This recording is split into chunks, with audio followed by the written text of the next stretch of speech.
Boa noite, pessoal. Estamos começando a aula, continuando os estudos sobre os problemas de aprendizagem, apresentação de alguns quadros clínicos, e dentro desses quadros clínicos a gente reforçou 3 pontos super importantes quando dizemos de problemas de aprendizagem. O primeiro ponto destacado é que dificilmente, um quadro clínico de dificuldade de aprendizagem só interfere em uma área. Geralmente a gente tem associado outras comorbidades ou outras áreas que acabam se prejudicando, por conta desta não assimilação, desta dificuldade do processo ensino-aprendizagem se consolidar. Então, esse é um primeiro ponto. O segundo ponto, a gente dizia, o quanto que essa criança com dificuldade de aprendizagem, ela precisa ser estimulada na escola e na família, que são lugares de viver e conviver da criança. Não deveria acontecer essa segmentação só na escola, e isso se interromper, essa estimulação na família. E que também, a gente tenha clareza de que conforme o quadro clínico, se há um transtorno de aprendizagem, isso pode ser melhorado, mas não curado, porque há uma alteração, tá? Então, esse segundo ponto, super importante quando se fala de problemas de aprendizagem. E o terceiro, para que a gente possa estar muito atentos, para que a gente tenha um cuidado, um zelo na nossa atuação profissional dentro da área da educação, que a gente possa ter um cuidado com essas pessoas, com essas crianças, para que elas não desenvolvam, conflitos exacerbados emocionais, que venham a reforçar um senso de inutilidade, de incapacidade para aprender, porque geralmente trabalhar já a própria dificuldade de aprendizagem é um processo, isso demanda um investimento, Aquela criança ela terá que ter um cuidado, uma implicação muito grande para aprender, porque ela tem pontos diferenciais, O educador ali junto, o professor ali junto também terá que desprender nessa relação ensino-aprendizagem várias outras estratégias, e se puder ser valorizado o senso de autoconfiança na criança, esse senso de que é possível se equivocar, ter erros, mas que isso é um parâmetro para mostrar que não era daquele jeito e que não tem problema, vai ser feito de outra forma e a criança conseguirá aprender, O problema não é a gente se equivocar, a gente errar, mas a gente não deve desistir nunca de tentar aprender, Aprender de formas diferentes. E quando a gente faz isso, a gente está fazendo o quê? Tentando blindar, fazer com que essa criança aprenda a se blindar para que ela não passe a sentir que ela é menos que os outros, para que ela não desenvolva nenhum tipo de conflitos ou traumas emocionais mais exacerbados, para que ela não entre num processo ou depressivo ou ansioso, Então, há sempre esse cuidado da gente tentar fazer de tudo para que essa criança com dificuldade de aprendizagem, essa pessoa com dificuldade de aprendizagem, não intensifique conflitos emocionais nocivos, tá?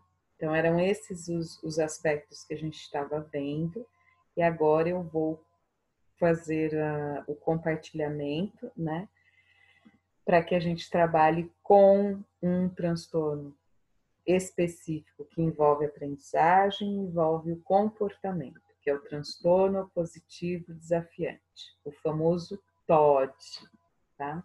Então, eu não sei se vocês já ouviram falar do TOD, mas o TOD, ele tem despertado muito o universo dos profissionais da saúde mental, junto com os profissionais da educação, para repensar estratégias, tem situações bastante delicadas, e quanto mais e melhor for trabalhado essa criança com TOD, melhor para que ela não intensifique esse transtorno, né, no seu comportamento e não avance na adolescência ou na fase adulta, porque a gente chama de transtorno de conduta. Daí seria uma posição muito delicada e beiraria a criminalidade, tá? Então, só para vocês entenderem um pouquinho esse universo. E o TOD, uma informação super importante para vocês. O TOD, ele só se caracteriza até o início ali da adolescência, tá? Por quê? Porque depois, se perseverar, esse quadro clínico tem uma tendência a avançar, porque eu acabei de falar, um transtorno de conduta. Transtorno de conduta são todos os casos de distúrbios antissociais, né? Comportamentos que podem depois avançar para os quadros de psicopatia, tá? É mais ou menos assim. Então, a gente teria o TOD, depois, se não houvesse um acompanhamento adequado, se avançaria para um TC, transtorno de conduta, e dentro do transtorno de conduta, se isso vai se intensificando, a gente poderia ver ali um quadro de psicopatologia, tá? Severa, e aí são pessoas assim com condutas bastante perigosas, que colocam em risco as outras pessoas, que manipulam, que deturpam, que destroem a outra sem nenhuma dor na consciência, tá? Então, muitos chamam de sociopatas na área jurídica, na área psiquiátrica, psicopatas, na área da psicanálise, os perversos, né, num grau de conduta antissocial, de desvio social, tá bom? Tá tranquilo por enquanto? Tá sim, Pro. Tá? Então, assim, entendo, a gente não está dizendo que essa criança com TOD, ela é uma perversa, né? Uma perversa aqui no sentido de psicopata, tá? Ela não é isso, mas se ela não for, né, tratada adequadamente, ela pode vir a se tornar, tá bom? Compartilhando, então, aqui com vocês. Eu acho que essa imagem aqui, ela é muito ilustrativa, né? Daquela criança que não adianta, ela vai se opor e ela é muito ferrenha, ela é muito arraigada naquilo que ela não se intimida, né? Ela desafia mesmo, ela contesta mesmo as figuras de autoridade, as figuras dos adultos, dos pais, então a todo momento elas elas têm essa marca registrada. Não é uma birra, não é isso. Não é uma situação pontual e que daqui a pouco ela está mudando o comportamento dela. Isso é muito forte, por isso um transtorno. Ela tem sim uma questão neurológica, né? Junto com essa questão neurológica, ela tem um medo muito grande, só que ela não demonstra esse medo, essa inadequação. O que ela faz? Ela extravasa, ela não é aquela criança que fica com medo, acuada, se sente rejeitada e fica no cantinho dela. Ela é o inverso dessa medalha, ela é o inverso desse comportamento.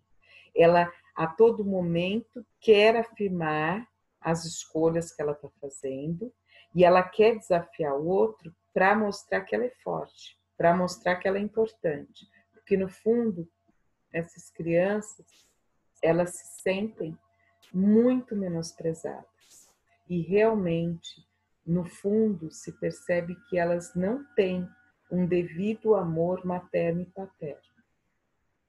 Isso é muito interessante. Muitas vezes essa criança é dado tudo de material para elas, de bens materiais, mas o amor, o afeto, aquele sentimento de se sentir realmente, eu sou amada, eu sou amado pelo meu pai, pela minha mãe, essas crianças não têm. Elas se sentem assim, solitárias, abandonadas, desprezadas. Só que ao invés de ficarem introspectivas, em isolamento, não que o TOD não se isole, tem momentos que se isola, mas igual outras crianças com esse tipo de característica, e essas crianças elas têm uma propensão a ir lá e falar, já que é assim, eu te desafio, vou fazer porque você não manda em mim, eu que quero assim, e ponto, acabou. Então, o jeito de impor também para a gente, às vezes assusta. E muitas vezes, dentro da área da educação, as pessoas acham que que aquela criança ela tem uma maldade, etc, etc. Na verdade, ela está bancando essa posição como um escudo para quê? Para que a outra pessoa jamais imagine que ela é uma casquinha, que ela é super frágil. Estou me fazendo entender, pessoal? Então a gente estranha.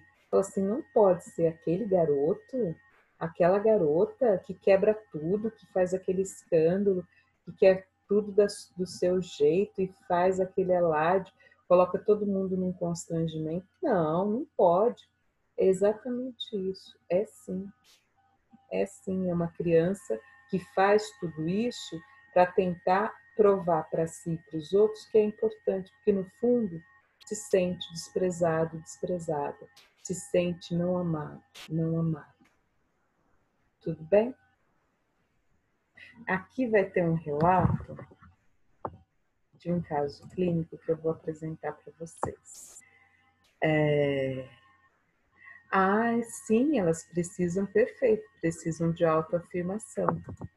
Essa autoafirmação, para elas, surge como? Eu desafiando um adulto. Eu quero algo grande. Então, o que eu preciso fazer? Desafiar esse adulto. Porque ao desafiar esse adulto, eu sinto que eu sou importante. Só que isso é só uma convenção, é só uma casquinha. No fundo, eu jamais vou me sentir amado ou amada se os meus pais não me acolherem de fato. Quando a gente vai conversar com os pais dessas crianças, a gente vê que eles estão se mostrando super participativos, levam, conforme a situação socioeconômica desses pais, eles levam aonde você sugerir, com o profissional que você sugerir. Mas não tem amor. Eles não dão aquilo que seria básico, que é afeto. Afeto, esse sentido de afecção, de tocar o outro, sem nenhum tipo de troca, a não ser esse encontro amoroso, de um pai para com o filho, de uma mãe para com o filho, com a filha. Então, sim, tem super a ver com esta autoafirmação, mas uma autoafirmação que não vai se sustentar, porque no fundo, o que essas crianças estão buscando? O amor materno e paterno, que elas não têm. Elas têm as coisas, as atividades, os objetos, né, o evento, a viagem, enfim. Isso elas têm, mas não têm a cumplicidade, o amor desses pais, efetivamente na vida delas, tá? Eu vou compartilhar com vocês aqui esse caso clínico de muito tempo atrás. Para quem não sabe, eu trabalhei muito tempo, né? Morei quase 10 anos no Rio de Janeiro e tive uma atuação muito grande por lá. E aí, enfim, compartilhando com vocês, né? Dezembro de 2002, sábado de sol forte no Rio, 2 horas da tarde, estava indo para a praia, um grupo de amigos ali no Posto 8, Ipanema. Quando recebi um telefonema, sempre trabalhei na área de saúde mental, ali eu passei por todas as unidades principais de saúde mental da cidade do Rio, trabalhei junto, inclusive, à secretaria, depois eu fui para a secretaria estadual, não era municipal, era estadual, de saúde do Rio, enfim. Mas nesse atendimento, daí o Zé Roberto fala de uma situação e aí, né, de uma emergência, se eu podia fazer um pronto atendimento, ir até lá e ver a situação. Então, tá. Um pai de família havia ligado e dito que o filho estava extremamente agressivo, nervoso, né? E não queria ir para o reforço escolar e estava ameaçando bater na mãe, na avó. Então, como área da saúde mental, a gente também, né? Eu trabalhei em enfermaria infantil, inclusive tinha internações por ordem judiciárias, né?